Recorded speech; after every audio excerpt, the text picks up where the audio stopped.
Vamos a darle la bienvenida a Natalia Giraudo, a María Florencia Sosín, a Emanuel Zanussi, a Camila Pérez y a Verónica Geninati, para que vayan tomando asiento. ¿Me guardan un lugarcito? Que ya voy con el micrófono a preguntar. Vamos a tener una hermosa charla, Una hermosa charla.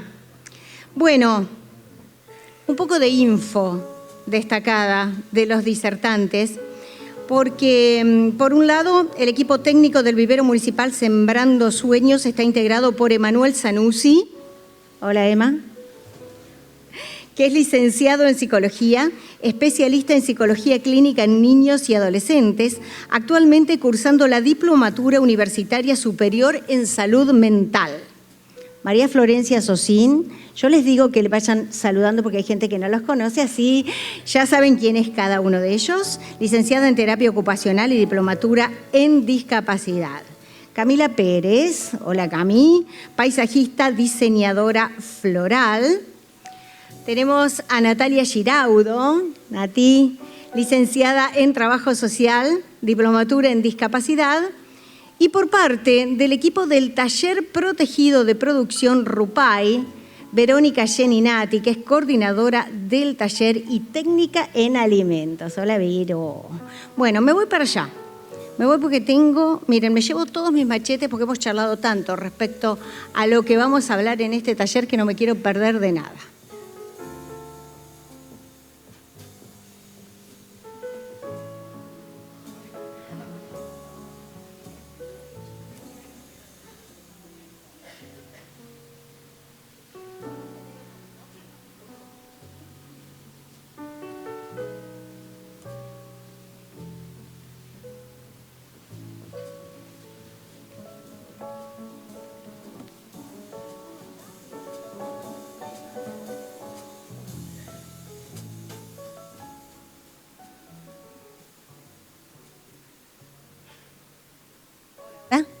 Hola, ¿me escuchan bien ahí? Sí. Bueno, bienvenidos. Qué lindo estar acá. Es como un pequeño living, improvisado, donde, bueno, vamos a hablar un poco de las experiencias de cada uno a través de las instituciones en las que desarrollan su trabajo. Y quisiéramos empezar contando un poquito sobre los proyectos en sí mismos, los orígenes de los programas. Vero, vas a empezar vos con RUPAI contando cómo comenzó. Este año están cumpliendo años. 30 años. 30 años. Le voy a contar a la gente que no es de acá que estuvieron celebrando y recibiendo visitas importantes como León Gieco, que estuvo visitando el taller RUPAI, felicitándolos. Qué linda manera de celebrar ese aniversario, Vero. Sí, impensable y hermosa a la vez.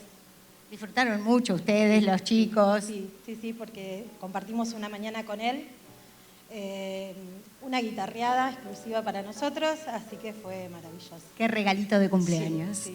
Bueno, vamos a comenzar con los orígenes entonces de RUPAI, si te parece.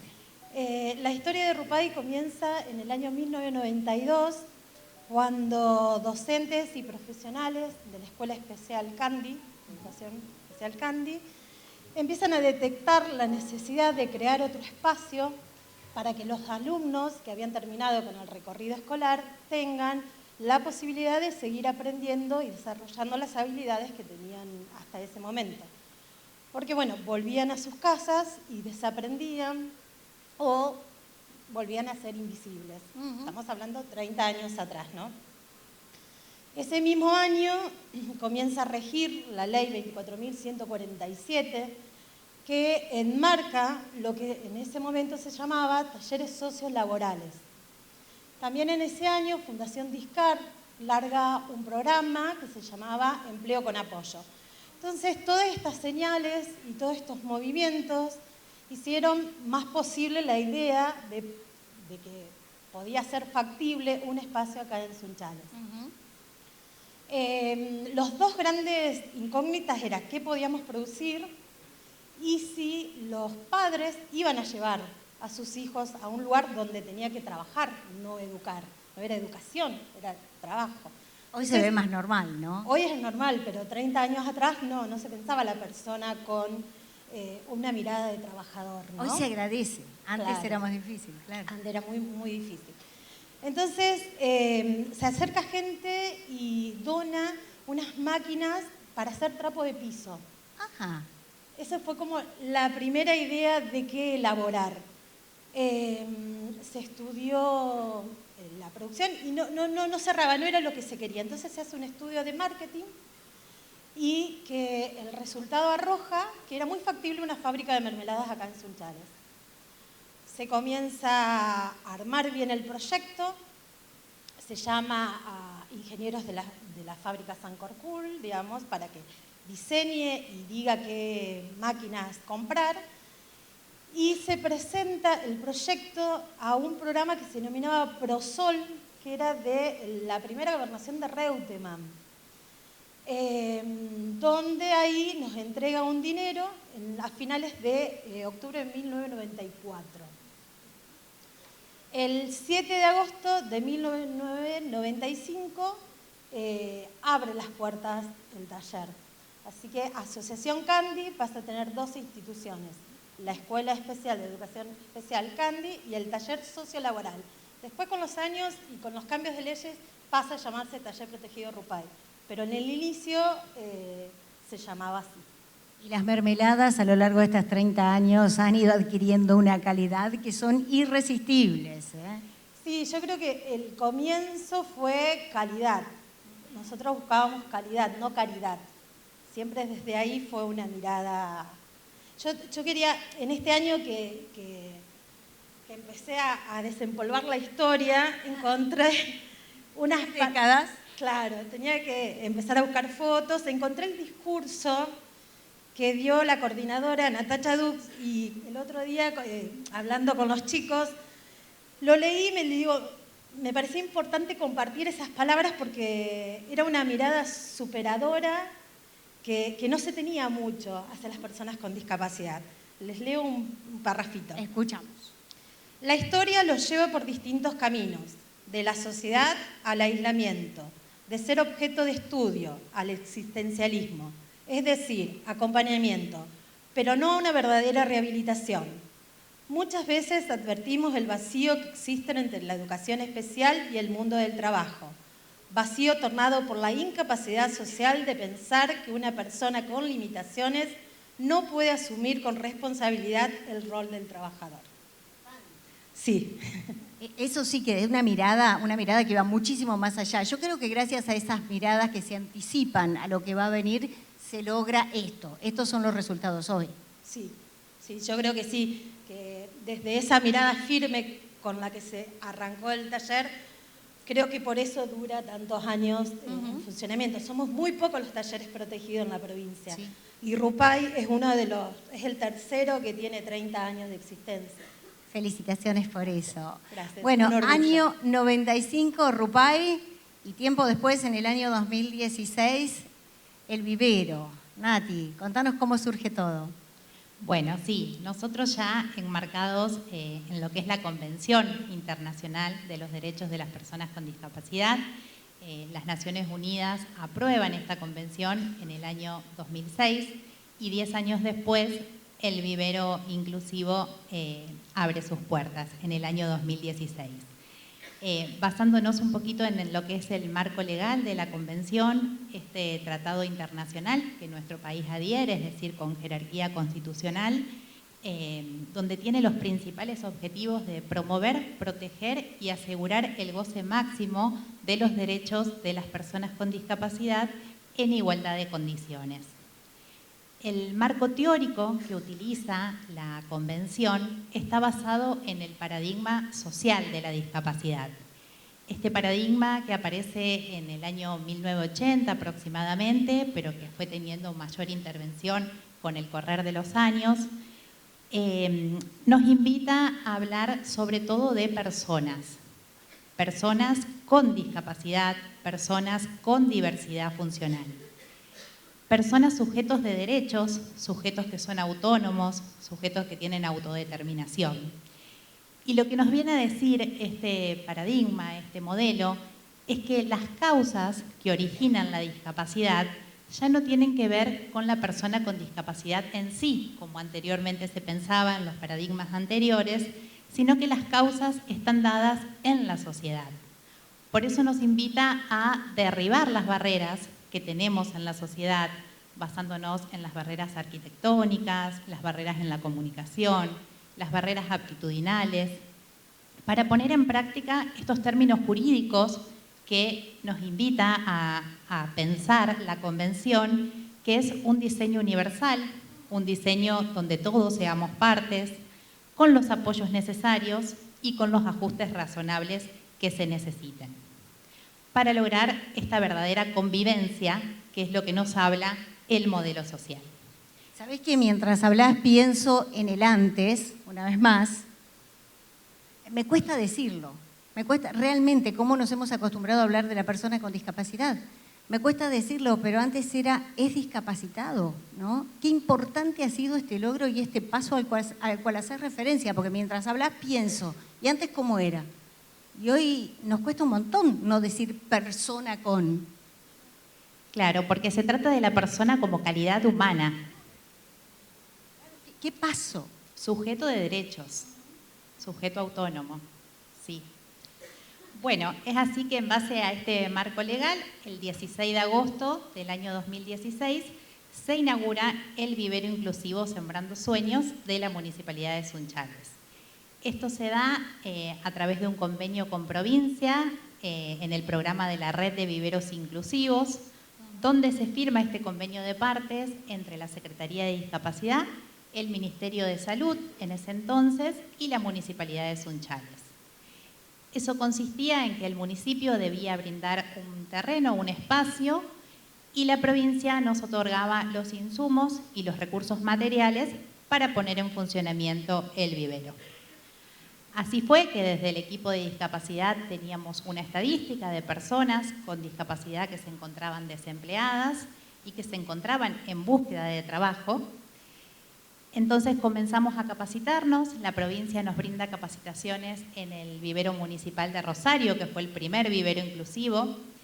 Luego fuimos a Recreo a capacitarnos también, que es el vivero inclusivo de Santa Fe.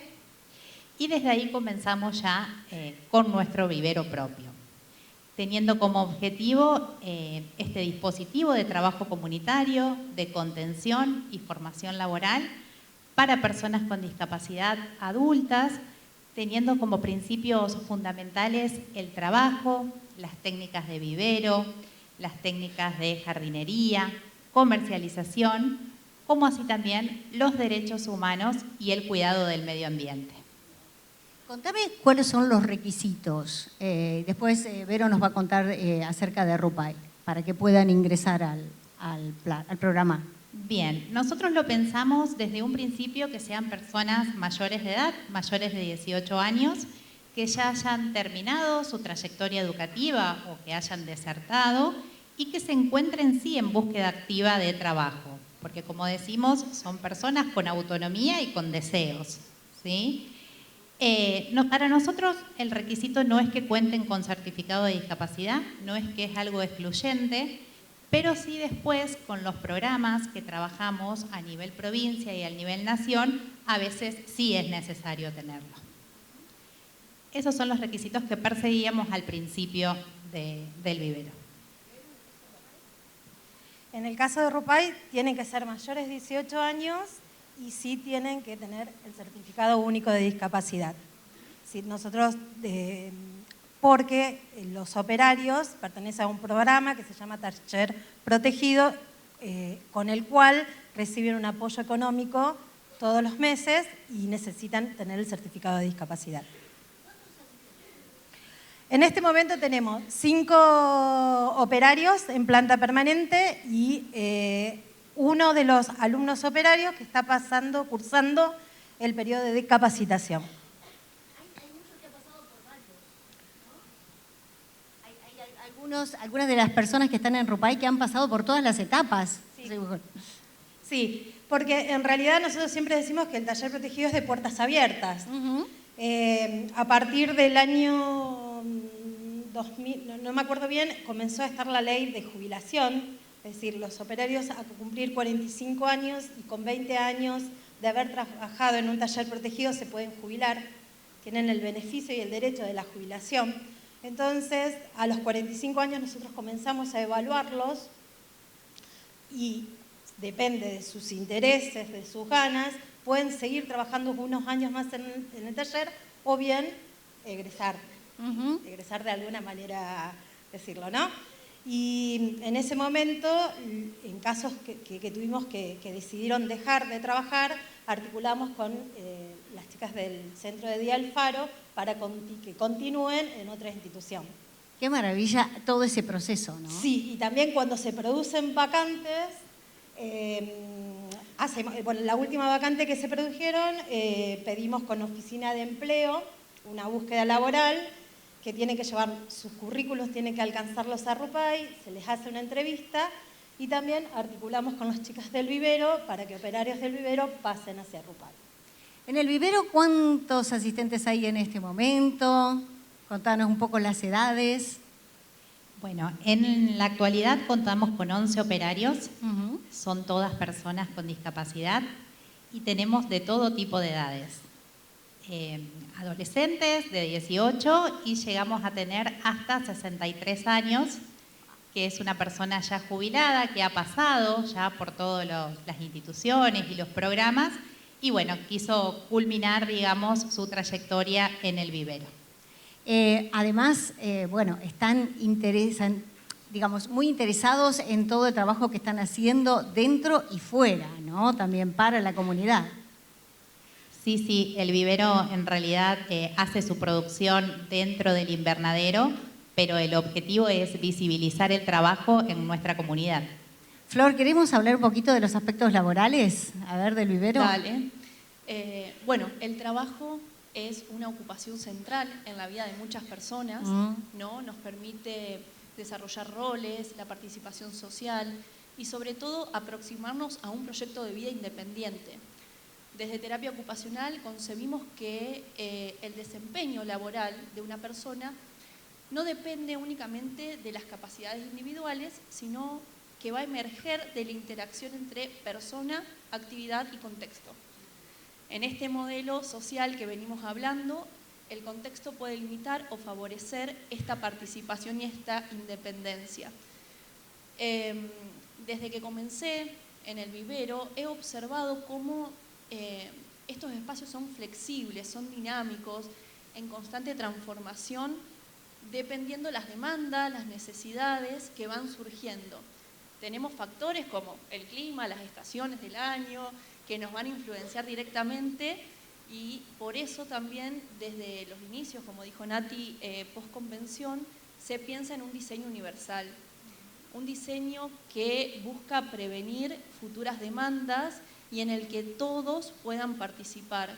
Dentro de vivero tenemos libre acceso y circulación en todos los espacios. Cuando hablamos de vivero, no es solamente el invernadero, sino también tenemos una oficina, los baños.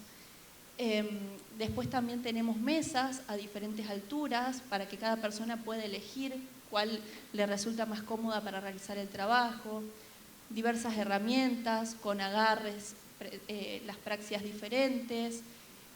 Tenemos señaléctica con pictogramas que va a indicar si cierta planta necesita más, menos sol, más riego, para que todos tengan el acceso a la información y puedan transmitirla. Pero con los ajustes, con los diseños universales no basta. Entonces también realizamos ajustes razonables. Estos ajustes sí son más personalizados, individuales para cada persona. Por ejemplo, en el caso de requerirlo, algún cambio de horario, dependiendo de la rutina de cada persona, dependiendo también de la medicación. Se realiza secuencia de tareas para realizar algún trasplante, alguna siembra. También adaptamos, si es necesario, alguna herramienta.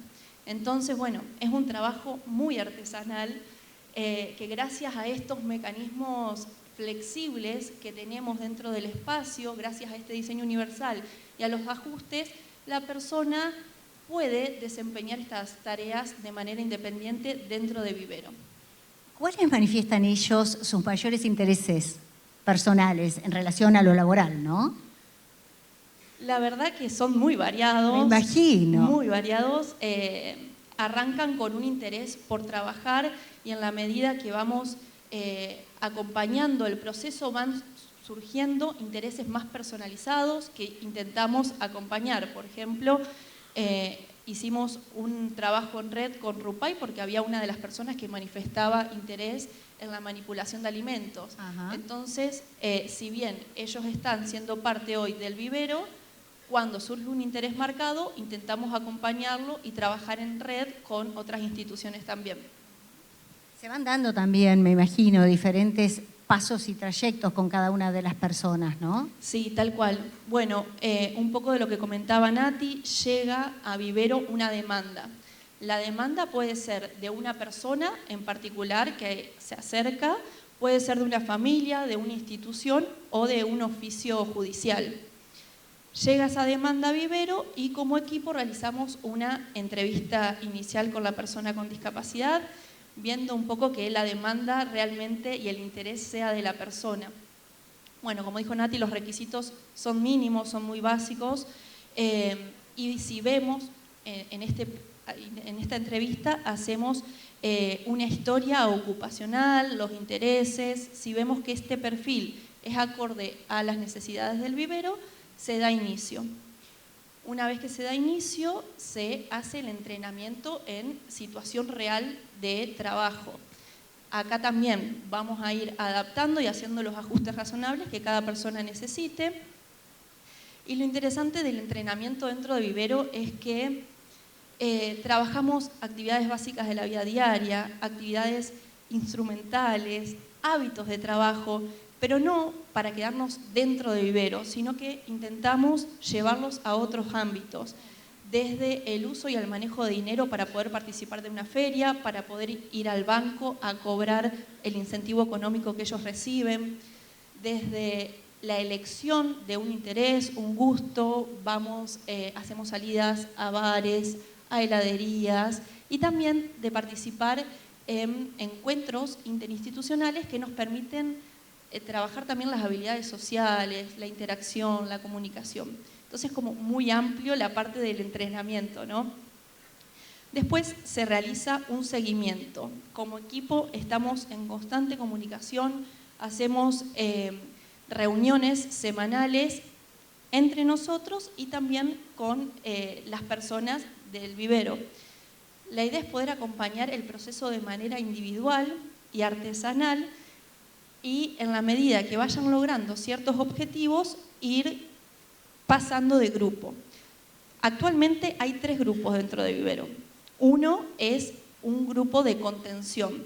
Las personas que están dentro de este grupo participan del vivero 3 veces por semana, 2 horas. Ellos requieren apoyos constantes, entonces asistimos físicamente o verbalmente para el desarrollo de las tareas. Después hay un grupo de formación laboral, estas personas asisten de lunes a viernes, 2 horas por día. Ellos requieren apoyos intermitentes y generalmente son más verbales para darle inicio y finalización a cada tarea. Y después tenemos el grupo productivo, que de paso aprovecho mandarles saludos porque están allá escuchándonos. El grupo productivo que participa de lunes a viernes, 4 horas por día. Ellos adquirieron hábitos de trabajo, logran hacer las tareas de manera independiente, a veces requieren un poco de organización en la secuencia, pero pueden desempeñarla de manera independiente.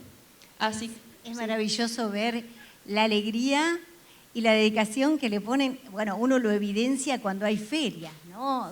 Cuando se realiza la feria y llega toda la ciudad a poder comprar esos plantines. La verdad es que los ves, son hormiguitas que van y vienen y es una maravilla lo que disfrutan de eso. Yo quería preguntarte si hay cupos respecto a la gente y en tal caso también cómo es el proceso.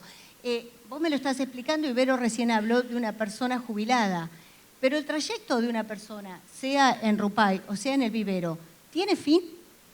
Bueno, el último paso y la frutilla del postre sería una inserción laboral en un empleo competitivo.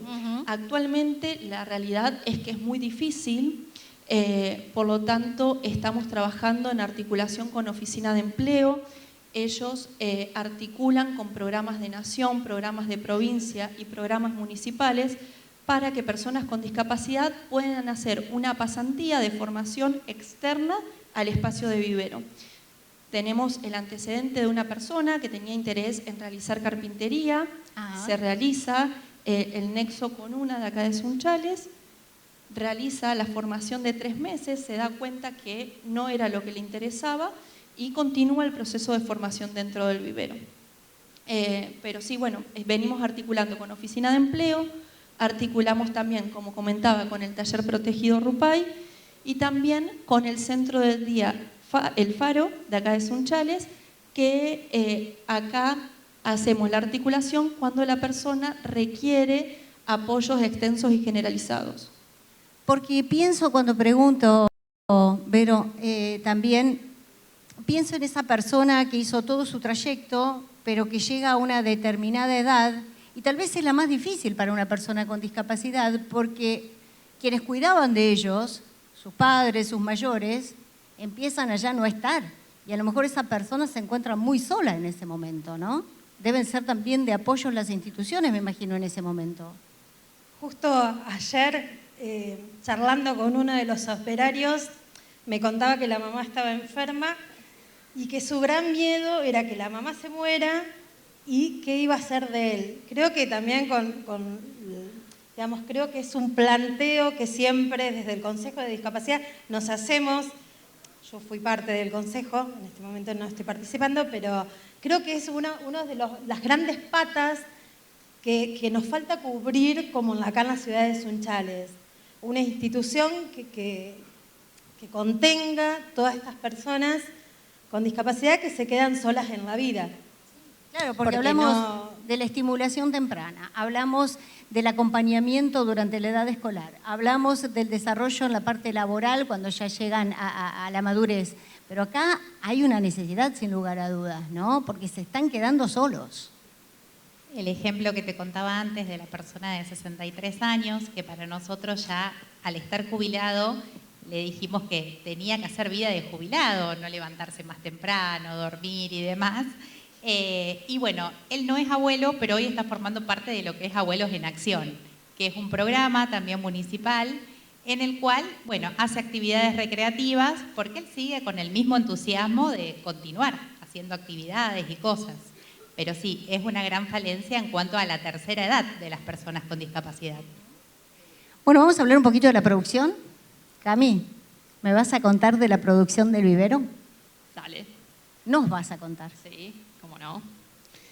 Bueno, el vivero en este último tiempo, la verdad que ha crecido un montón.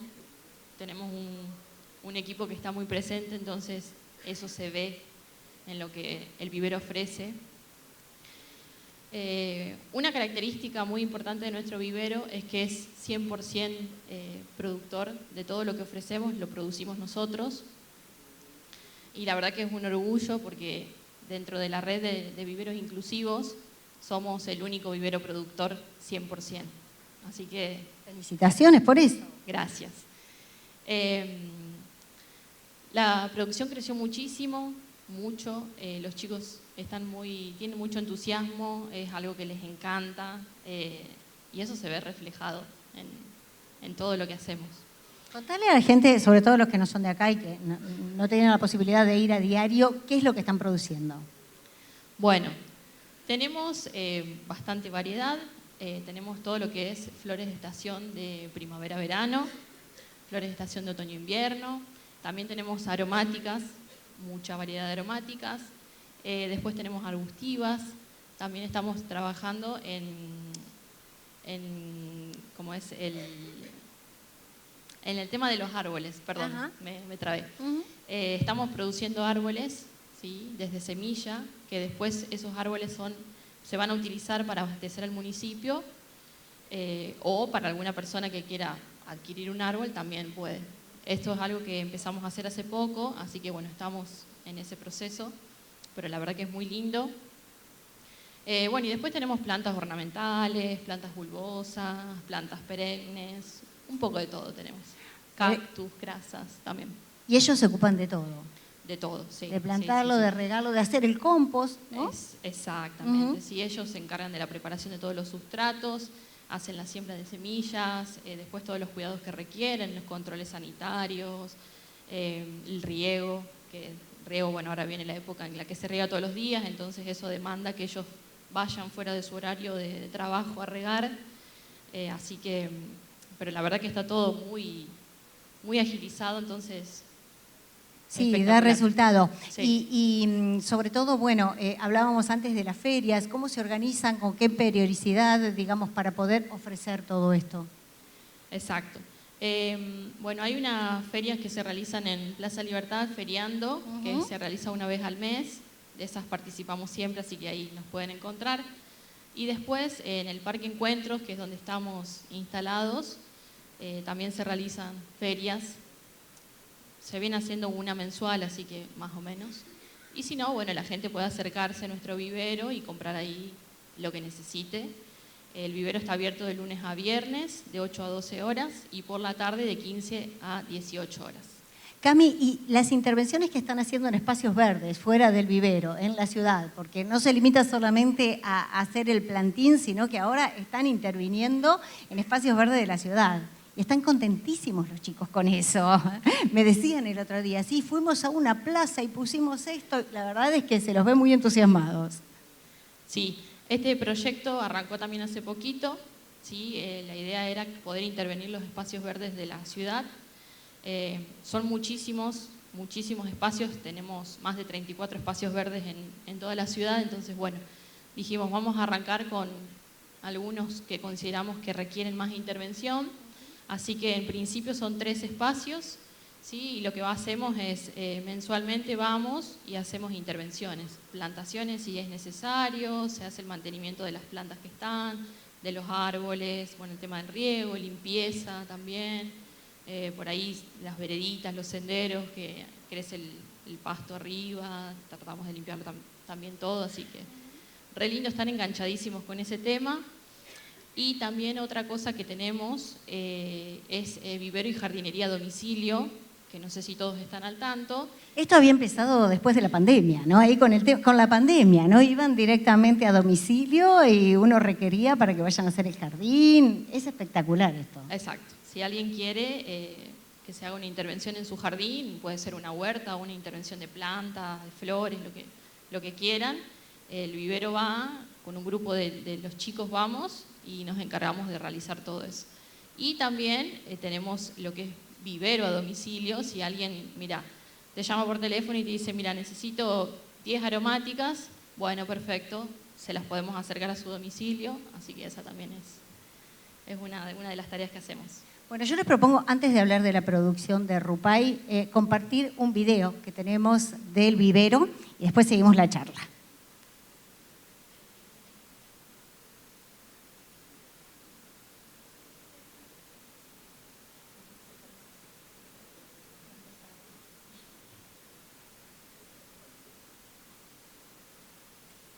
A ver si podemos compartirlo desde el principio, porque me dicen las chicas que está iniciado ya, y con el audio para que se pueda compartir. Ahí está.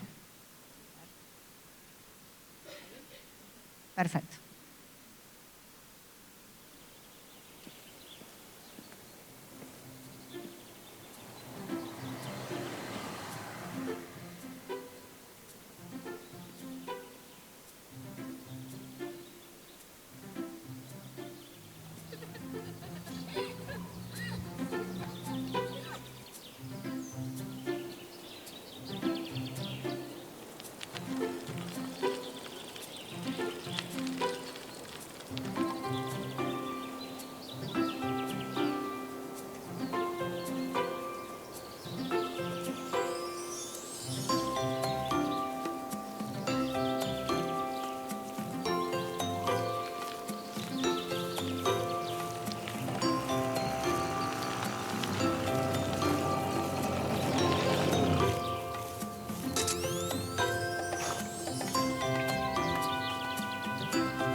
de 8 a 12. Y levantar tierra, buscar tierra, todo. Plantamos semillas, regamos y también como feria, también vamos a plazas a plantar.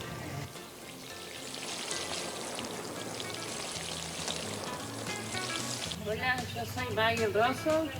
Hace 8 años que estoy acá en el vivero. En agosto de 2016 empecé. Al principio 2 horas por día, a la mañana. Y bueno, después con el tiempo me hicieron un contrato acá en la municipalidad, 1 año por ahí.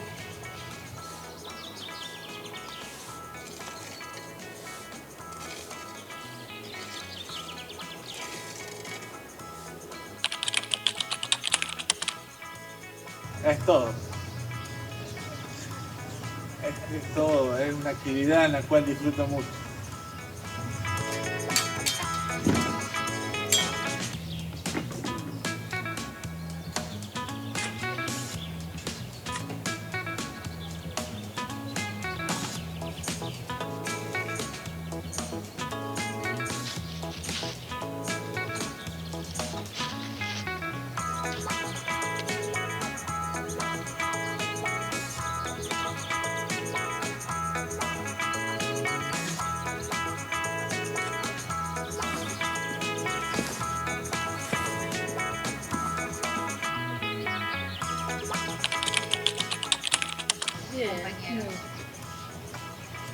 Hacemos mejores amistades.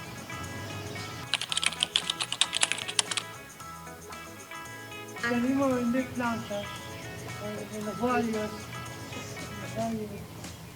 Fuimos a comer helado también.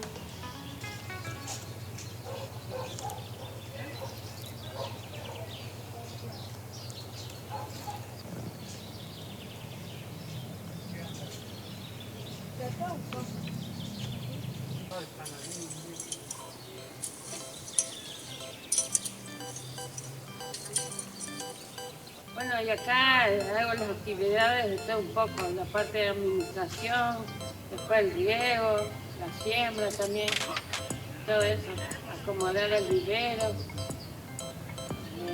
ir a comprar cosas, todo eso. A la máscara del 1 al 10 por ahí. Dame un show. No, soy yo.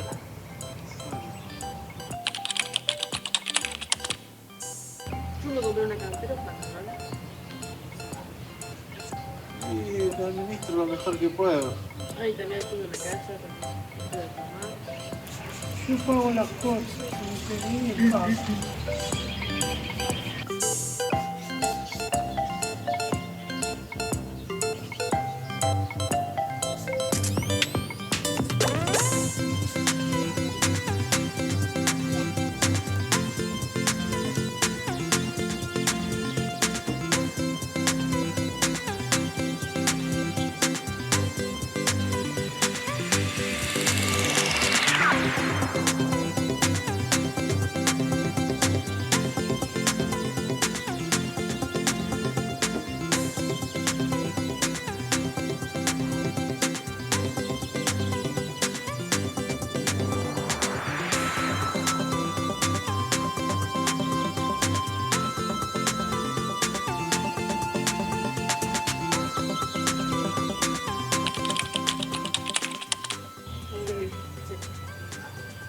Y a mí acá me gusta, porque es el aire libre, pues.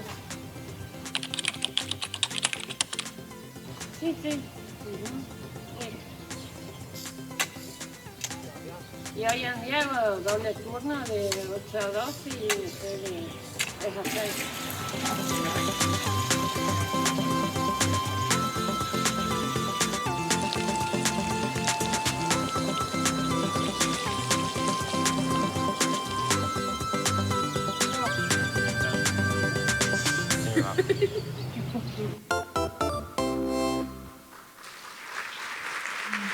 Pero claro, ese aplauso. Qué buen trabajo, chicas.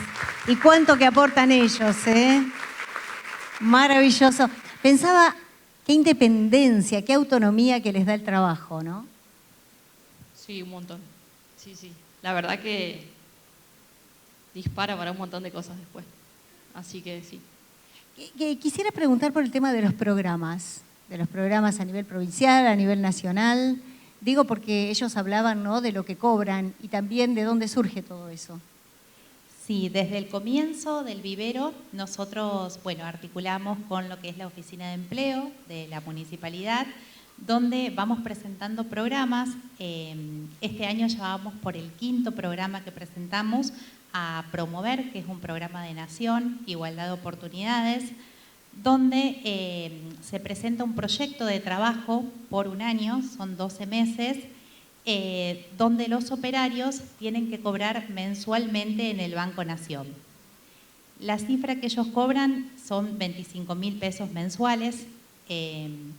Nuestros operarios son autónomos en su cobro, ellos van por sus propios medios, y a esto se le suma el pago por hora que se realiza desde la Municipalidad de Sunchales, de acuerdo también a los diferentes grupos que fue mencionando Flor anteriormente.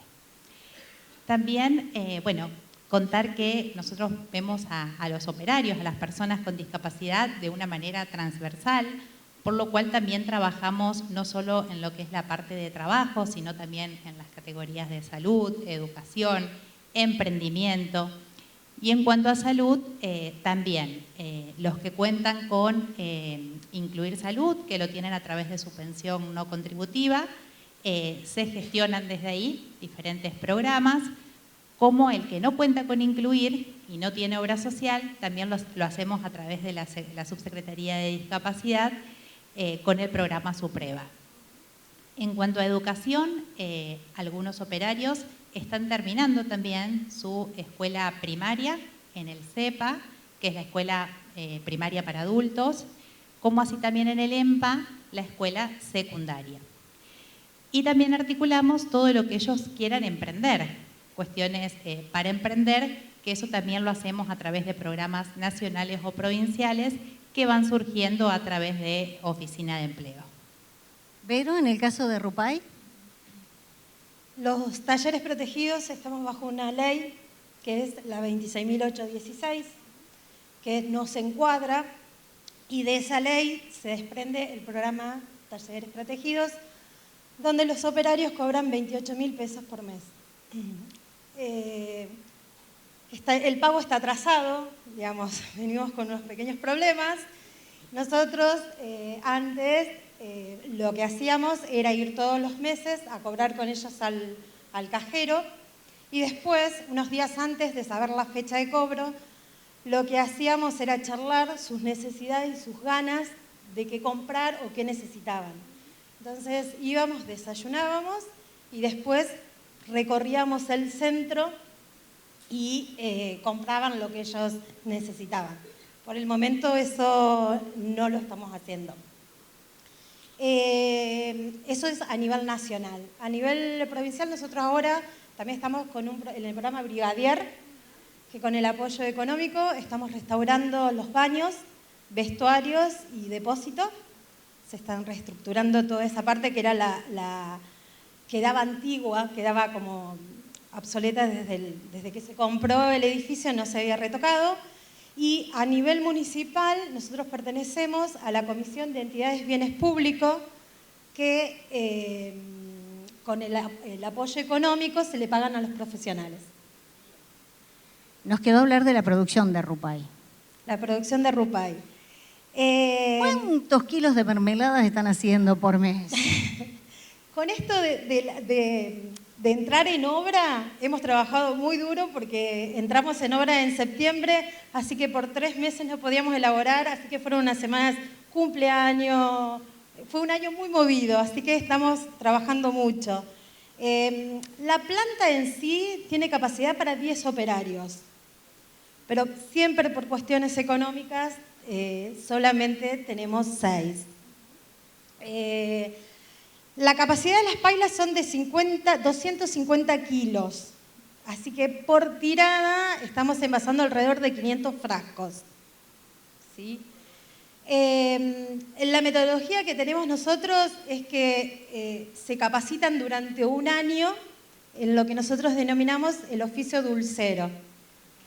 Y está dividido en diferentes módulos, en 4 módulos que significan los pasos de la elaboración. Cada módulo tiene unos objetivos que tienen que cumplir y que se evalúan al finalizar el módulo, que dura 3 meses.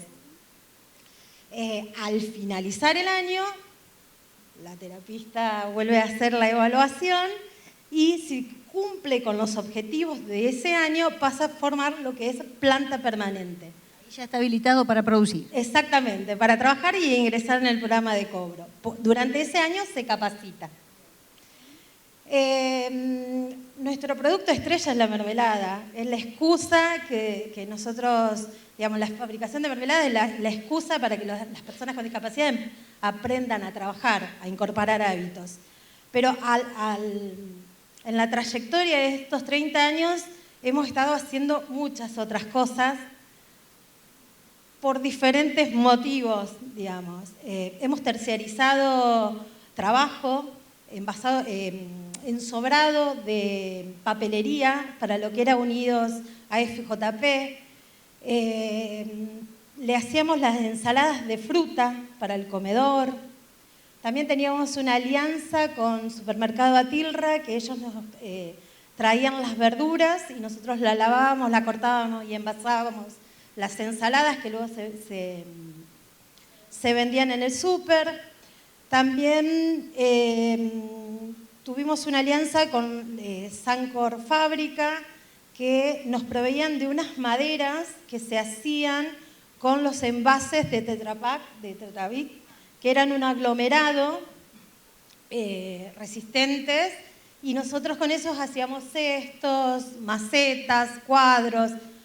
Esta producción no continuó con el tiempo porque era con el tema de alimentos era incompatible con bromatología, entonces tuvimos que terminar. Y también porque la elaboración de mermelada es temporaria. Nosotros arrancamos a elaborar de mayo a septiembre, octubre, que son los meses donde no hay mucho calor. ¿Y solamente de durazno? No. Ok, porque las famosas son las de durazno. Ahora voy. Entonces, termino de contar los otros productos que no se saben que hacemos en Rupay. En el tiempo hasta que comenzamos con la elaboración de mermeladas, se producen golosinas de chocolate, como los huevos de Pascua, chupetines.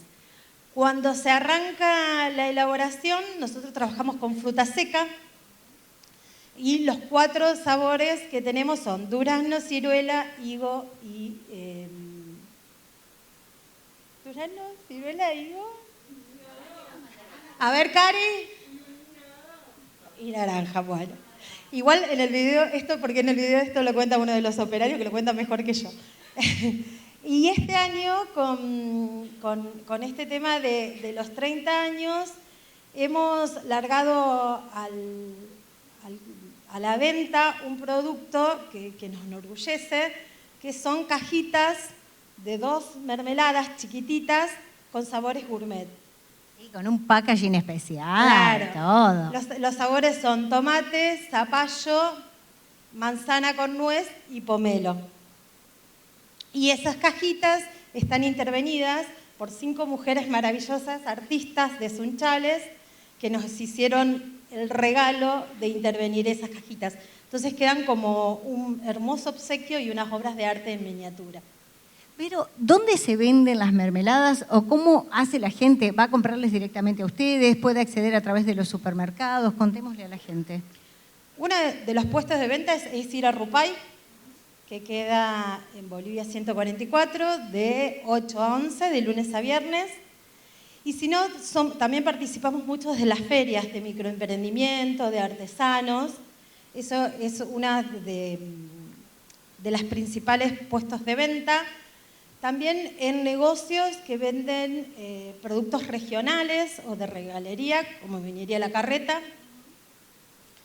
Y otra manera, nosotros también con el paso del tiempo descubrimos que nuestra mermelada no funcionaba en la góndola de un supermercado. Por eso empezamos a tratar de buscar otros canales de comercialización, como ferias, los regalos especiales, y buscar otras maneras de poder vender. A raíz de esto tenemos una alianza que es muy importante con Sancor Seguros, que por mes nos compra 30 potes de 3,8 kilos, que nosotros después las donamos a comedores escolares y copa de leches las vecinales. Claro, pareciera como que pierden la categoría de artesanal, ¿no? Claro, la gente el no nos envase es diferente en esos No, pero casos. digo, el tema de que por ahí no funcionaban en los supermercados. La gente va y lo compra como artesanal y como que lo artesanal da más para una feria. Y también no podíamos competir con el costo. Claro, ese es otro tema. Ese era lo más importante, digamos. El costo nuestro no es el mismo de otra fábrica, porque tiene estas cuestiones agregadas, estos valores agregados. Les voy a contar una intimidad. Tuve gente que vino de Buenos Aires hace 15 días y a la hora del desayuno saqué 3 mermeladas hechas por mí, ciruela, frutilla y mandarina, y la de durazno de Rupay. Me dijeron, si cuando venís a Buenos Aires no traes esa de durazno, no entrás. Así que fue una grata frustración, digamos, porque era la mermelada de Rupay. Bueno, es eso lo que provoca, ¿no? Realmente es muy, muy rica. Y sin saber quién la elabora, eso es lo más importante también, ¿no? Sí. Que no hay que negar quién las elabora, pero creo que son las dos cosas importantes. Se ha hecho famosa. Bueno, vamos a compartir el video de Rupay, ¿les parece? A ver que también tenemos esta manera de acercarnos al trabajo que realizan en el taller.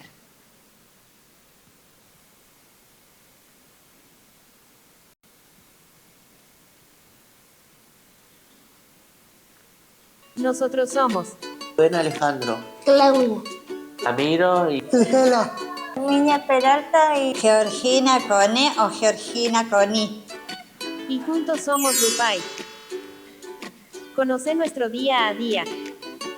Solemos venirnos a las 7:30 arrancamos y después a las 8 arrancamos. Porque a las 7:30 nos traen el transporte y después a las 8 cocinamos o envasamos como estamos haciendo ahora.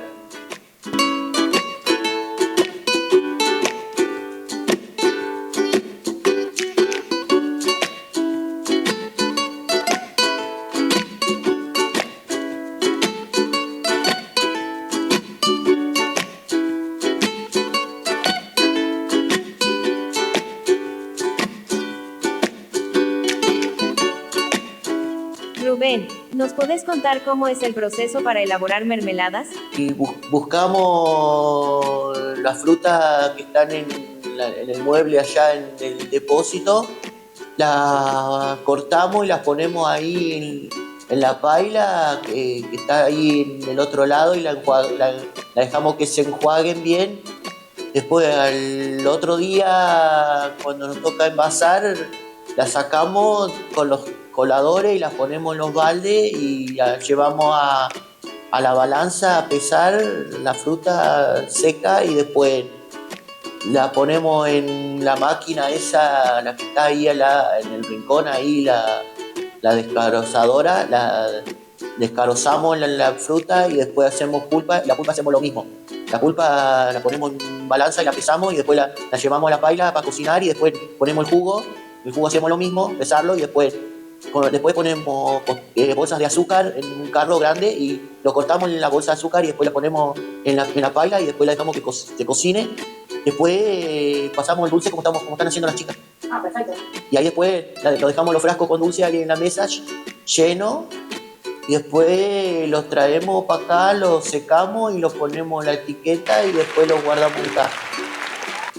¿Qué hacen después de elaborar las mermeladas? Nos sentamos a desayunar y, por ejemplo, yo desayuno té de manzana y canela. Escuchemos al Beto un rato hasta que nos vienen a buscar para ir a nuestras casas. ¿Cuál es tu mermelada favorita? Me gusta mucho frutilla con menta, pero un poquito más de todo eso, frutilla con menta. Durazno. Ciruela, durazno. Frutilla con menta. Además de mermeladas, ¿qué elaboran? Bueno, producimos facturas, panes, tortas.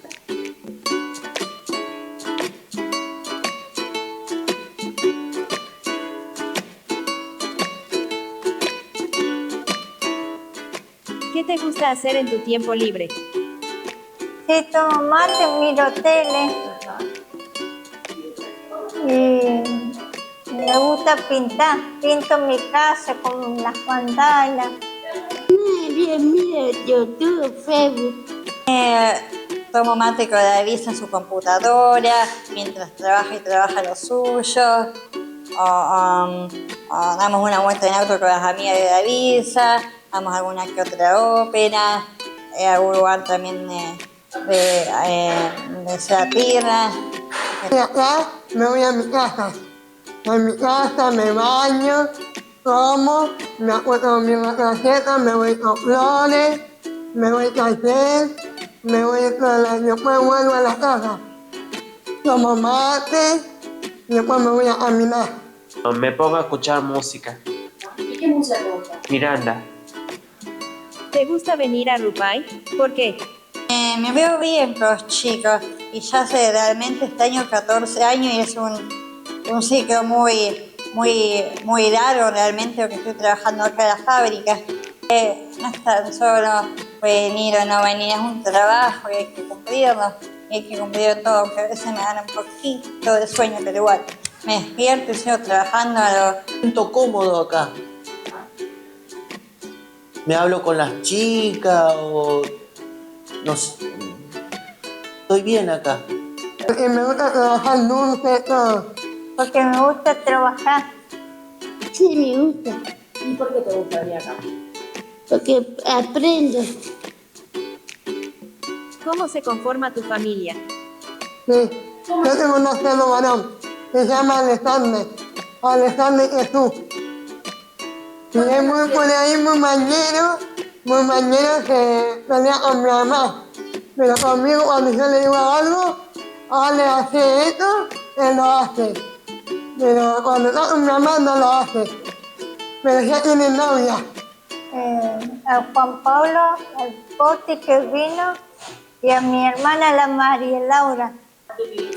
Con Davisa, con ella, con la Gordi, la Ari, el Barty, el Coco y mi pequeña Sarita.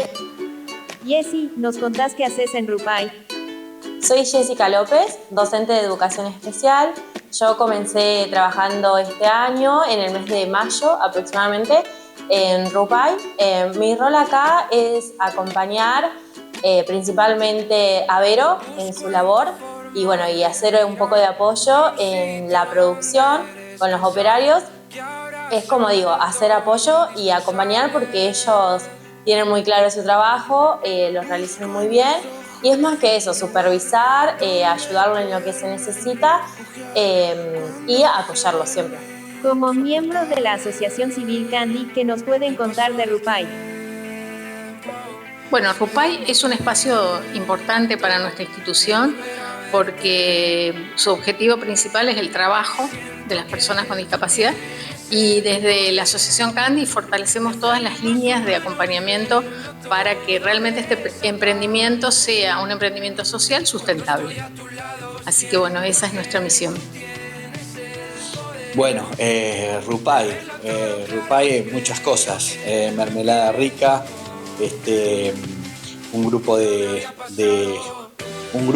un equipo de personas maravillosas, gente que no solo elabora dulces, sino que elabora dulces con mucho amor.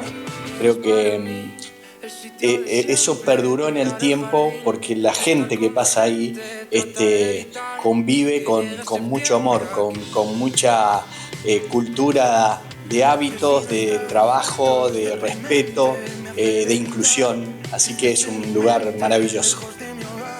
Hablar de Rupay siempre me provoca mucha emoción. Para mí no es solamente un lugar, un taller protegido donde 6 operarios elaboran mermeladas, sino que es un espacio donde uno al entrar ya respira igualdad, inclusión, respeto, donde cada operario por sí solo puede determinar lo que va a hacer, no es juzgado, no tiene que dar explicaciones. En realidad sería muy bueno que toda la sociedad pudiera ver esta forma de convivencia, respetarlos y así formar una sociedad más inclusiva y sobre todo más equitativa.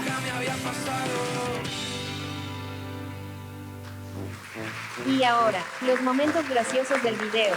¿Y querés contarnos algo que te quedó? Bueno, no sinceramente, sabes que ya te dije todo lo que realmente yo podía decirte en estos momentos.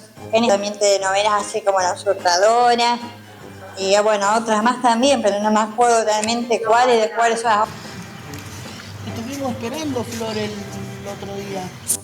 No, dejá ver o que lo diga otra vez. Total, vamos a esperar que no me vuelva a equivocar otra vez. ¿Sí? No, preguntamos. Y hacíamos una torta de chicle.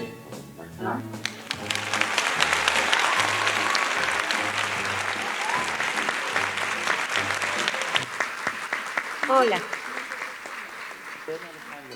Maravilloso, realmente. Yo quiero agradecerles a ambos equipos por el trabajo que se han tomado, porque podemos hablar un montón, pero creo que esto resume y representa de una manera mucho más cercana para que todos podamos tener dimensión de lo que se hace día a día, de cómo se vive y se convive, ¿no?, en estos maravillosos lugares. ¡Qué lindo!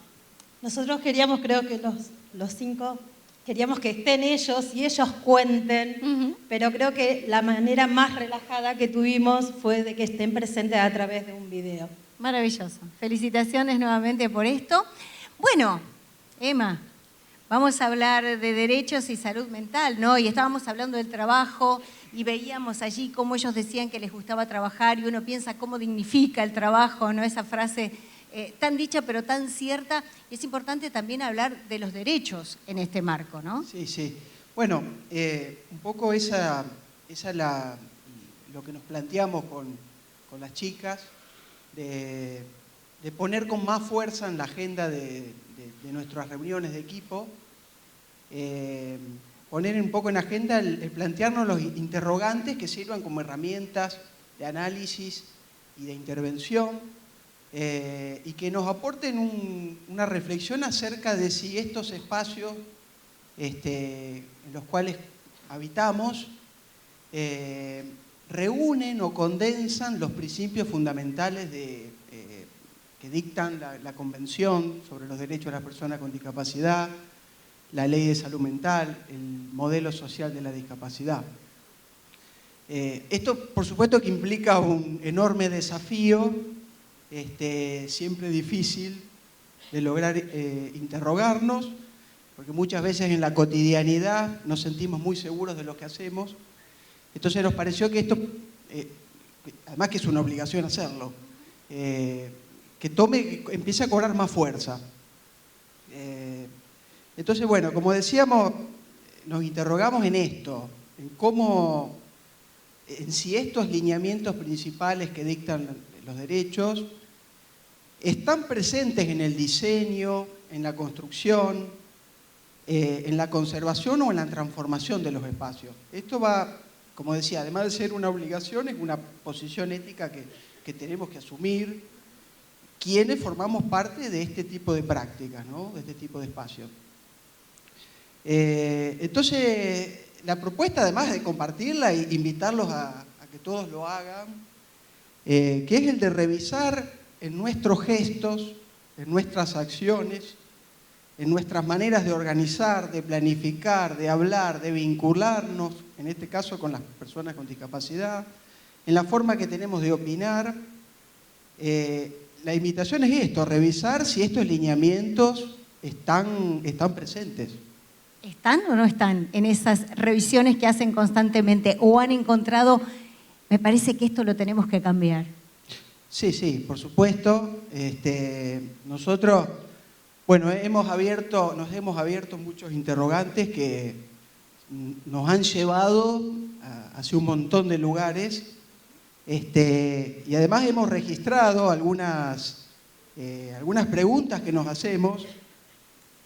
Yo por lo menos las he registrado, no sé si las chicas se dieron cuenta. Pero bueno, a ver, en principio sabemos que la Convención sobre los Derechos de las Personas con Discapacidad establece un paradigma basado en la autonomía y dignidad de las personas con discapacidad. Los países que firmaron este tratado se comprometieron a cumplir con las obligaciones para dar apoyo a las personas con discapacidad, para que puedan elegir y decidir cómo vivir sus propias vidas.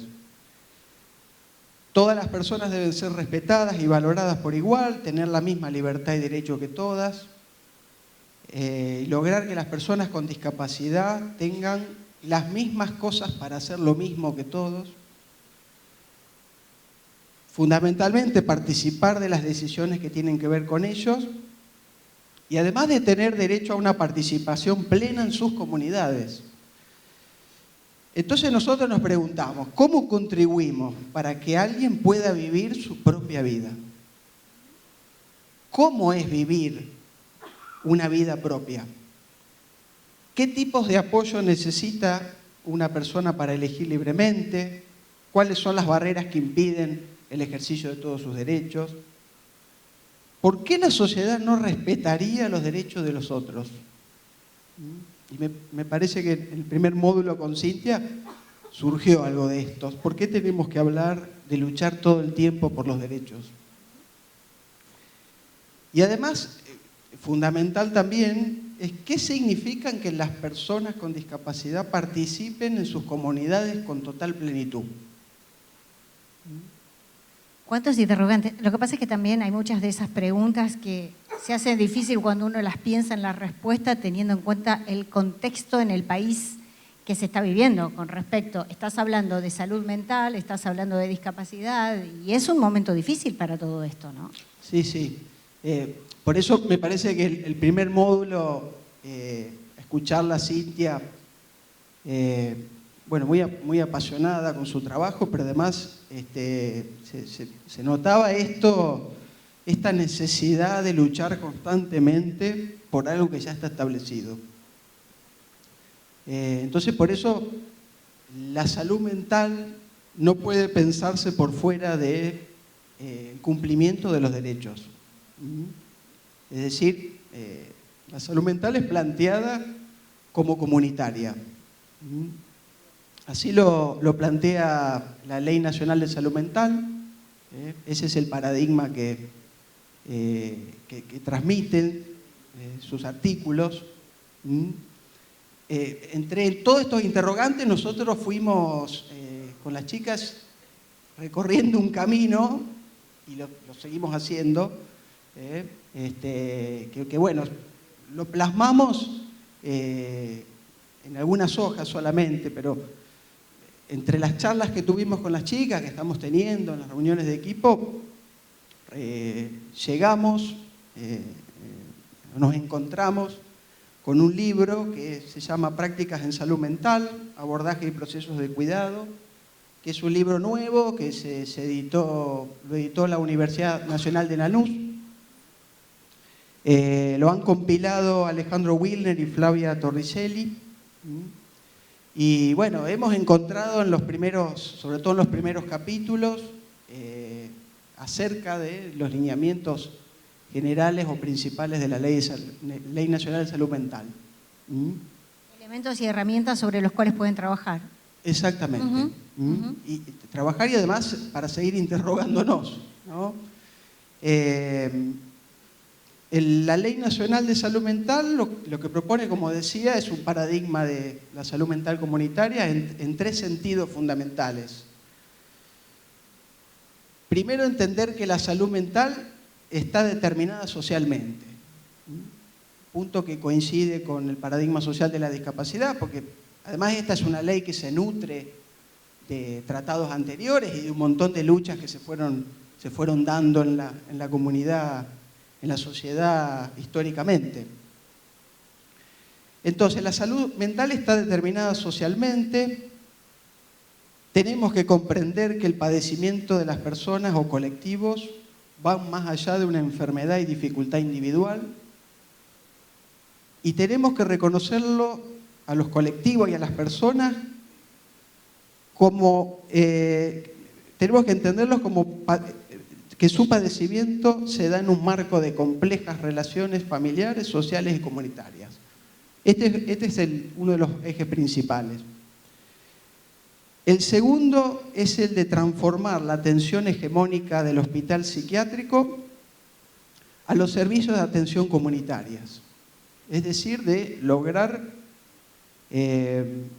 producir un pasaje del encierro y del aislamiento de las personas y del alejamiento de sus comunidades, a la elaboración de abordajes que sean multidimensionales y multifactorales. Ya van, perdón que te interrumpa, ¿no? Pero ya van varias veces que nombrás la palabra comunitaria, ¿no? Digo, qué importante eso, ese dispositivo comunitario en lo que es el diseño del espacio, porque constantemente lo estás nombrando y es que se necesita. Claro, sí, sí. Por eso uno escucha, uno lee puntos de coincidencia con la Convención, con el paradigma social de la discapacidad.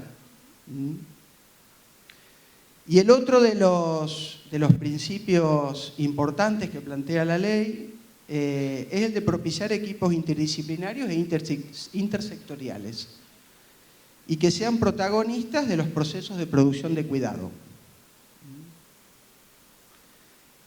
Bueno, también en la ley lo que propone es reemplazar la categoría de enfermedad mental por padecimiento mental y entender los procesos de salud mental como, justamente como procesos determinados por factores históricos, socioeconómicos, culturales, ideológicos y psicológicos.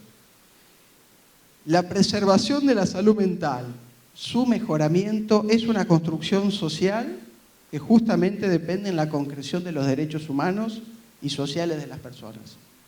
Por lo tanto, no podemos hablar de salud mental sin respetar y hacer cumplir los derechos.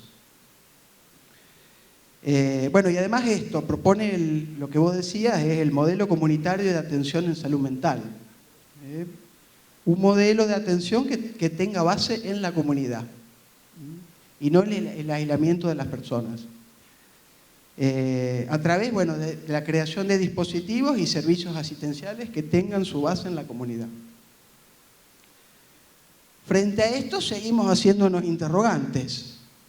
Si estos principios rigen en nuestras prácticas, si son tenidas en cuenta a la hora de diseñar los espacios, cómo nosotros concebimos a cada una, a las problemáticas de cada una de las personas con lo que diariamente estamos, si establecemos redes con otros espacios, instituciones, o si bien estos lugares que habitamos funcionan aisladamente.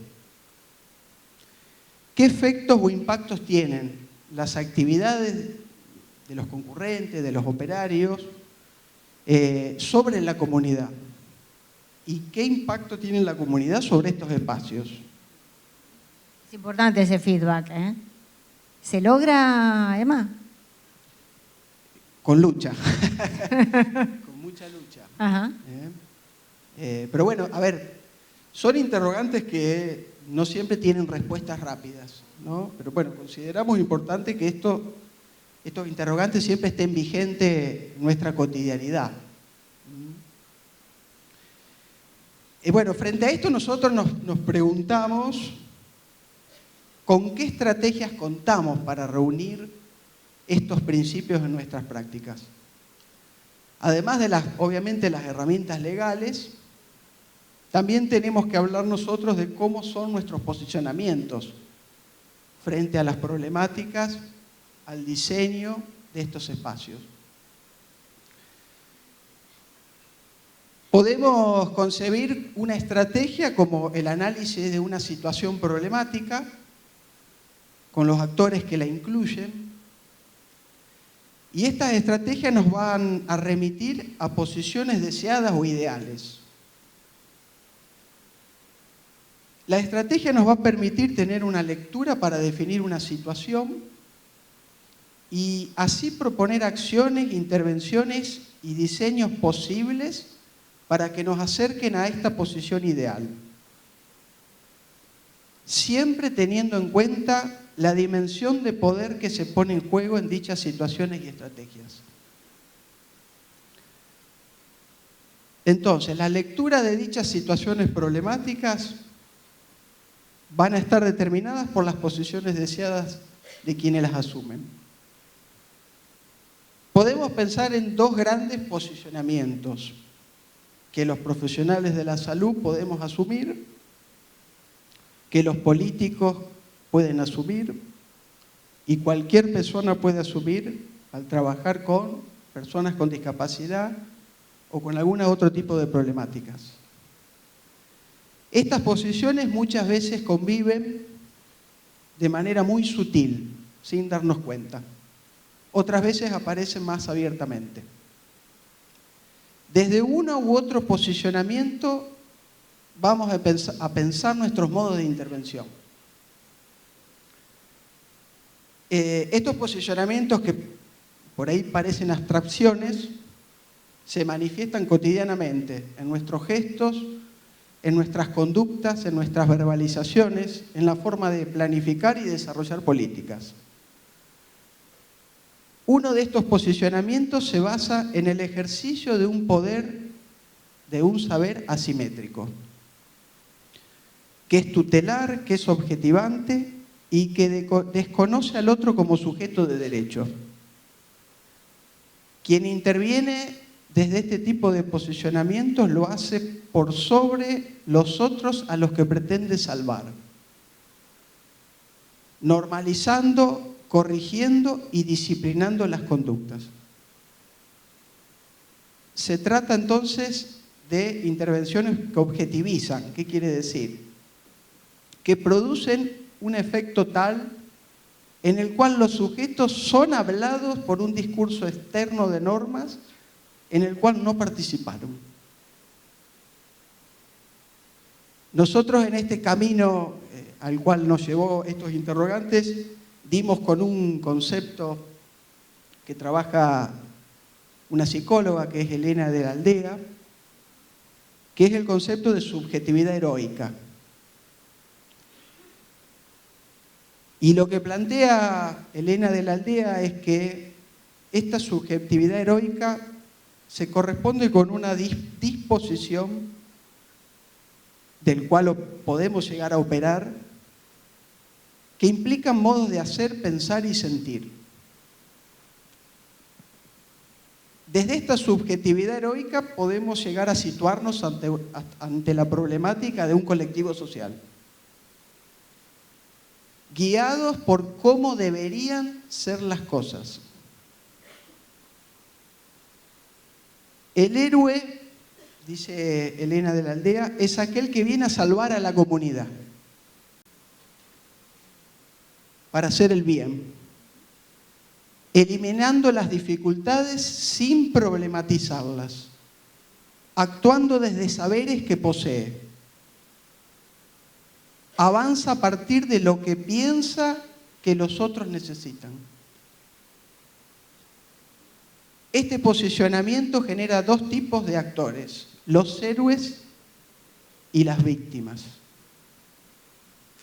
Las víctimas son aquellas que deben ser salvadas y ayudadas.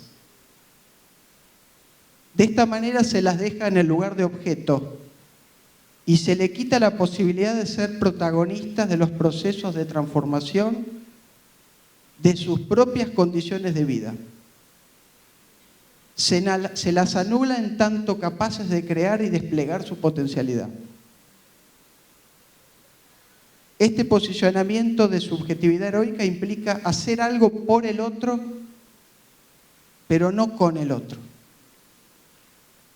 De esta manera generamos más dependencia, más aislamiento, más hacinamiento,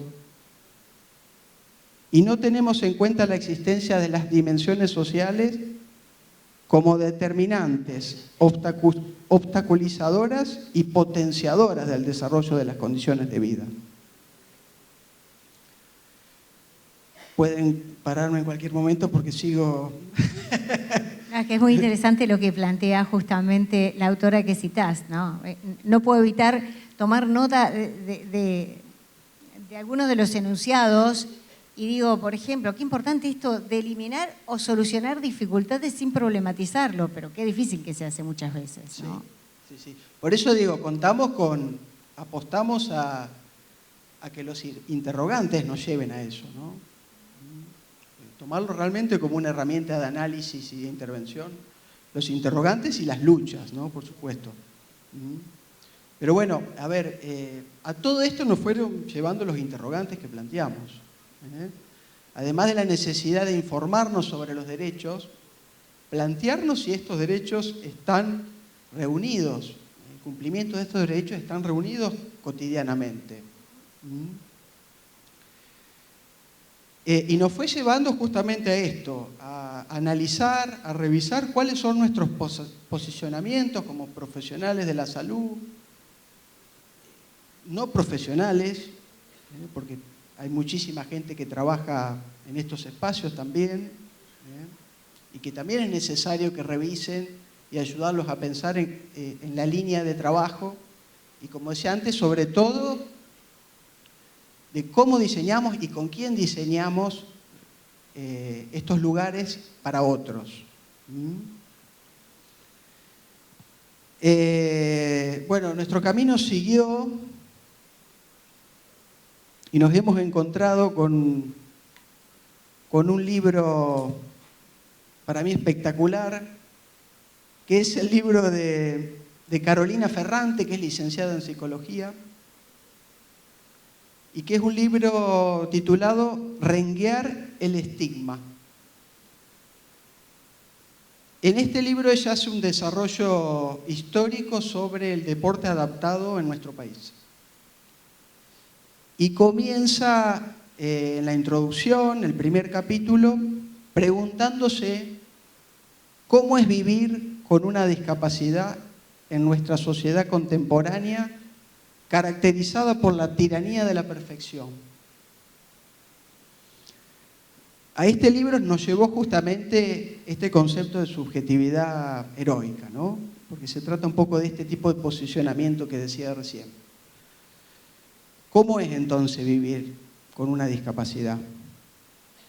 Entonces, ella tomando conceptos de la filosofía y la sociología francesa, dice que los cuerpos son construcciones sociales, por lo tanto varían según los momentos históricos.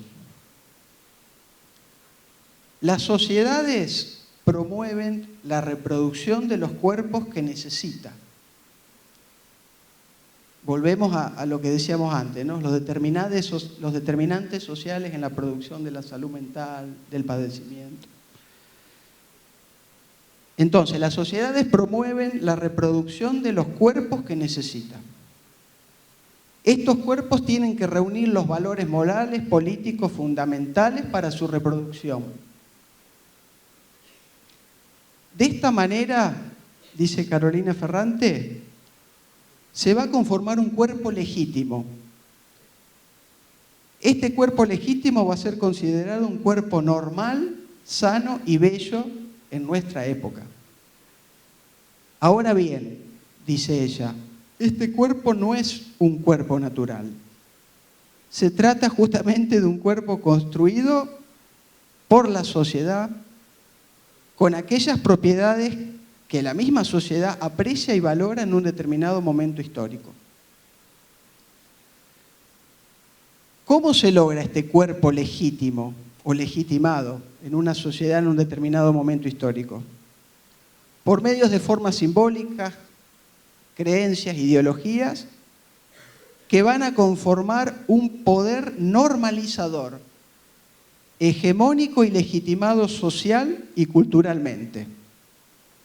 Entonces ella se pregunta, ¿cuáles son los cuerpos que produce el capitalismo con el surgimiento de la modernidad y que de alguna manera también sirve para pensar en estos tiempos, ¿no? Que muchos lo consideran como poscapitalistas o posmodernos? Entonces ella plantea lo siguiente: bajo la tiranía de la perfección, el capitalismo genera la ilusión de un acercamiento posible a un ideal de cuerpo. ¿Qué propiedades tiene este cuerpo ideal? El de la belleza, el de la capacidad, el de la utilidad, el de la independencia. Propiedades que van de la mano con los procesos de producción que el capitalismo necesita. De esta ilusión de poder acercarnos a un cuerpo ideal se va a constituir en una fantasía social que opera en todos nosotros, clasificando y distinguiendo los cuerpos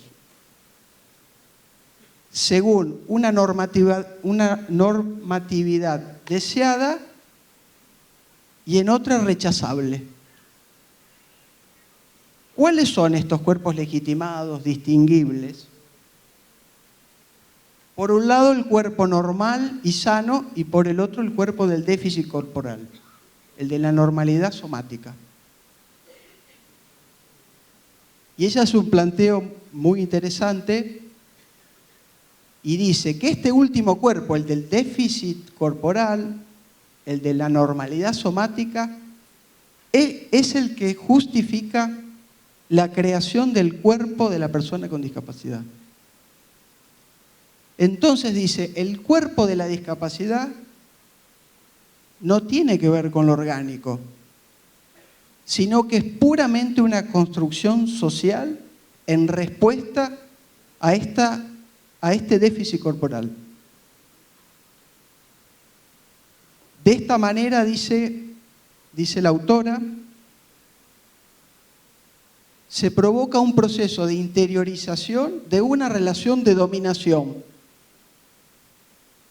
Al escapar a la norma, estos cuerpos, el cuerpo de la discapacidad, son excluidos de la vida social normal y son incluidos en circuitos paralelos, es decir, en circuitos excluyentes.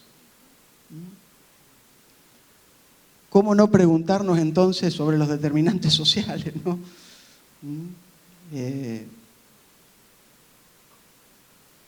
Sigue la autora diciendo, ¿no? Esta fantasía social de la ilusión de un acercamiento al ideal de un cuerpo perfecto tiene una amenaza, que es el temor a una muerte social, es decir, el miedo a la exclusión. Y ella se pregunta, ¿cómo reduce esta amenaza a aquellas personas que sienten que están más cerca de este ideal de cuerpo perfecto?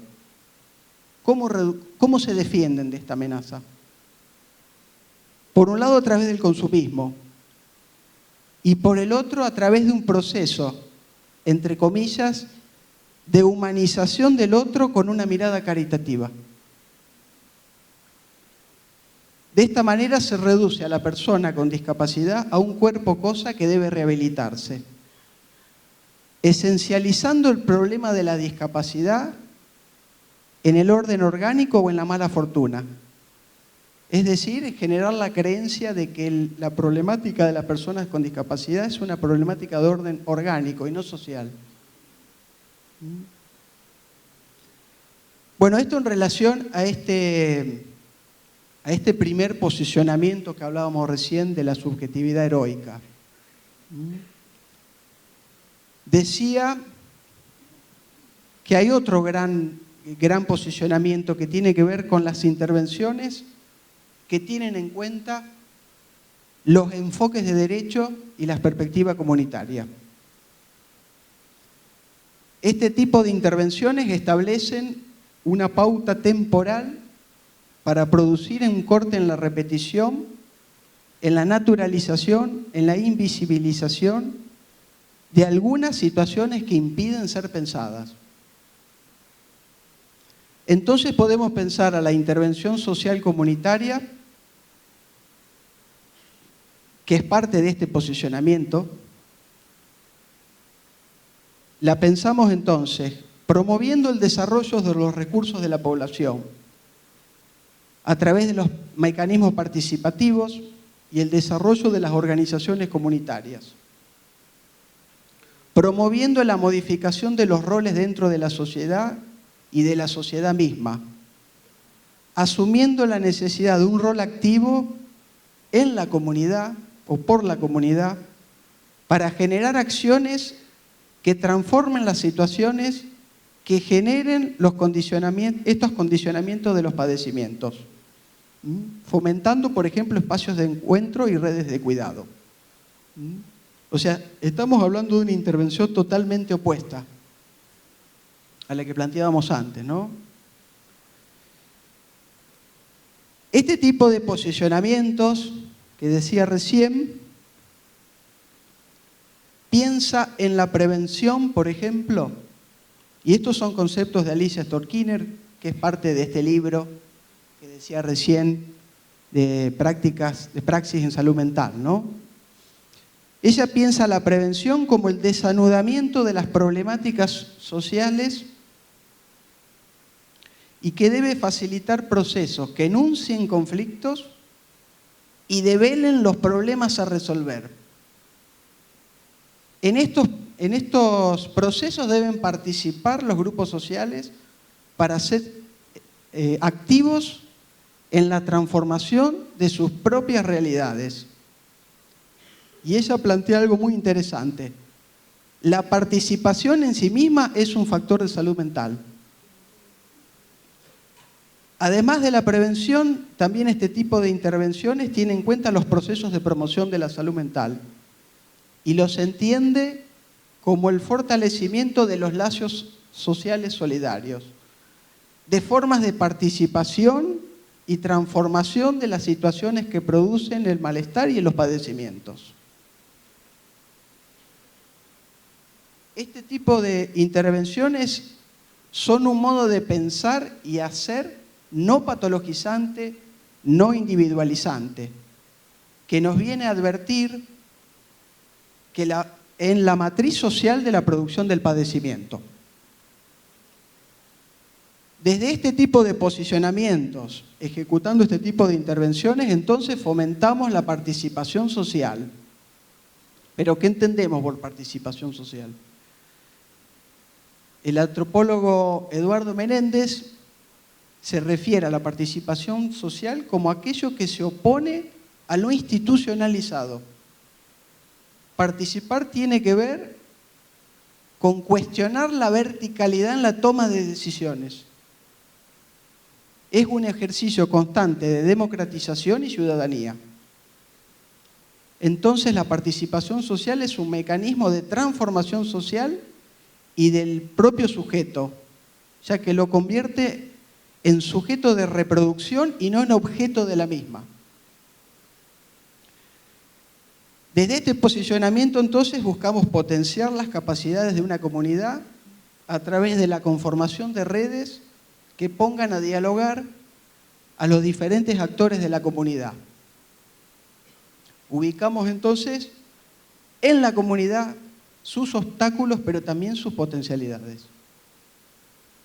Quitamos así el sesgo individualista y estigmatizante de las problemáticas en salud. Son intervenciones entonces que ponen en suspenso las miradas obvias, las certezas y dejan lugar para el asombro. Le dejan un lugar a un no saber qué hacer. Son intervenciones que propician fundamentalmente el pasaje de ser una comunidad objeto al ser una comunidad sujeto, es decir, que tiene voz propia. ¿Quiénes participan entonces en nuestras maneras de planificar los espacios? Pensamos entonces que tenemos que estar advertidos, informados y obligados para saber desde dónde actuamos, pensamos, diseñamos y planificamos. ¿Desde dónde nos vinculamos con las personas con discapacidad? ¿Podemos pensar en una convivencia sin una hospitalidad pura? un concepto de Derrida, ¿podemos pensar entonces en una convivencia sin una hospitalidad pura que aloje, que hospede al otro antes de ponerle condiciones? ¿Comprendemos que el otro no es una pieza de encastre que debe ajustarse a lo que pensamos, a lo que pensamos que necesita, moldeándolos a imagen y semejanza propia? ¿Propiciamos un tiempo de espera para que algo del otro nos sorprenda y nos guíe en los diseños de estos espacios, de estos lugares? ¿Damos lugar a lo ajeno, a lo extranjero, a lo no esperado, a lo no planificado, a lo que no es semejante a nosotros, a lo que no es propio de nosotros? ¿Damos ese lugar para que se constituya el verdadero cuerpo del otro? Y como para concluir, pensamos esto. Lo deseado no es siempre lo que el otro necesita. Pensar nuestras prácticas desde un enfoque de derecho, con una perspectiva comunitaria, además de ser una obligación, va a actuar como mecanismo de regulación de los actores, de sus acciones, de sus intenciones, de sus motivaciones, que provienen de aquellos posicionamientos que se ubican en lugares privilegiados en las relaciones de poder verticalista, donde se toman decisiones sobre la vida de las personas, aplastando las potencialidades de la comunidad, respaldados por la fantasía de hacer el bien, legitimados como poder normalizador y estigmatizador. Nuestras prácticas diseñadas con un enfoque de derecho y perspectiva comunitaria deben impedir actuar las fuerzas de la exclusión propias de nuestra sociedad y de aquellos movimientos segregadores de la vida social. Y para finalizar, quiero mencionar brevemente, pero que tiene una gran significatividad, que es lo que dice Alicia Stolkiner. El principal indicador de salud mental de una comunidad es su nivel de organización y participación.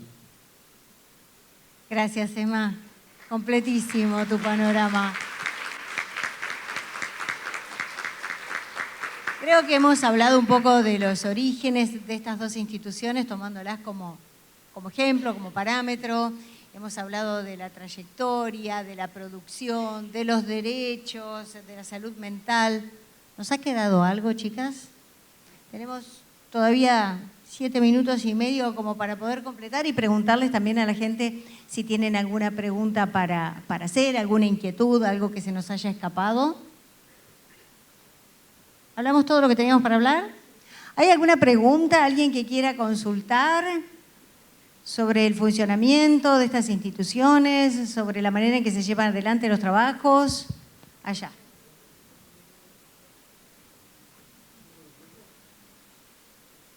Hola, ¿qué tal? Soy Eliana, estoy representando el Centro de Día Senderos de Fran. Y bueno, también tenemos un proyecto prelaboral con concurrentes que tienen un funcionamiento independiente. Y bueno, también estamos en esta perspectiva de inserción laboral. Y hace 2 años realizamos una experiencia laboral en una empresa de venta de insumos de agronomía, Remonda y Castro. Y bueno, nuestro objetivo también es ser puente hacia un trabajo competitivo. Y esa era mi pregunta, si desde RUPAI las habilidades entrenadas en el taller de producción pueden ser llevadas a cabo en una empresa de trabajo competitivo. Sí, mira, algo muy importante que no hablamos. Gracias por preguntar. No, en RUPAI nosotros tenemos un programa que se llama Reinserción, al trabajo competitivo. Este programa consiste en que un profesional, un terapista ocupacional, analice puestos de trabajo en diferentes empresas o aquellas empresas que quieran incorporar personas con discapacidad y luego con el plantel de nosotros de operarios, y depende de sus intereses, de sus hábitos, de sus capacidades, de sus gustos, analiza si están capacitados para cumplir con ese rol en la empresa. La capacitación va de alrededor de un mes, donde la profesional supervisa el área y les enseña a trabajar en el puesto de trabajo en la empresa. Y a su vez también se busca un referente que trabaje ahí en la empresa, que puede ser compañero de trabajo, puede ser el jefe, para que el operario que esté haciendo en primera instancia las pasantías tenga como referente frente a cualquier duda, inquietud. Eso, a medida que va pasando el tiempo, la terapista ocupacional va retirándose, la figura de supervisión de la terapista va retirándose hasta quedar la persona con discapacidad empleada por la empresa. Ya pasa a ser empleada de la empresa que dio la oportunidad. Nosotros tenemos el caso de 3 operarios que en el año 2002 comenzaron a hacer las pasantías en lo que era Unidos a FJP. 2 de ellos, que Cari está acá presente, quedó como empleado de la empresa y se jubiló ahí. Y uno de los 3 casos no tuvimos, por diferentes causas, no tuvimos éxito en la reinserción y volvió a trabajar a RUPAI. En este momento, por escasez de personal, digamos, no tenemos, siempre volvemos a lo mismo, a los recursos económicos, no tenemos como para pagar ese profesional que se encargue exclusivamente de este programa. Creo que es una de las metas que nosotros tenemos de ahora en adelante, tratar de volver a implementar este programa. Y otra pregunta. El tema del incentivo, bueno, nosotros también nos manejamos con el programa y además, desde nuestra experiencia, reciben un incentivo laboral de acuerdo a las ventas. ¿Ellos también participan? Esa era mi pregunta, si RUPAI participa según las ventas que tiene de comisión por venta o no. El vivero también era... No, el vivero, bueno, yo hablo de RUPAI, sí. No, solamente reciben lo que es el programa 28.000 pesos, lo que nosotros no tenemos, digamos, creo que ustedes tampoco, ningún tipo de subsidio, es decir, todo lo que es gastos fijos, insumos para hacer la mermelada, mantenimiento del edificio, sale de las ventas. Entonces, no queda recién, creo que el balance del año pasado es como que empezamos a repuntar, pero si no alcanza es uno también de los otros objetivos y la lucha y la pelea que tenemos. Desde Vivero trabajamos con el Promover Línea 1, que son los 25.000 pesos que nombramos que reciben de incentivo económico, y la Municipalidad de Sunchales aporta una diferencia económica que va a depender de las horas trabajadas de cada persona. Se toma mucho como parámetro el salario mínimo vital y móvil, ya que las personas están haciendo actualmente 4 horas de trabajo. Además, las ventas sí, las vamos dividiendo entre los operarios.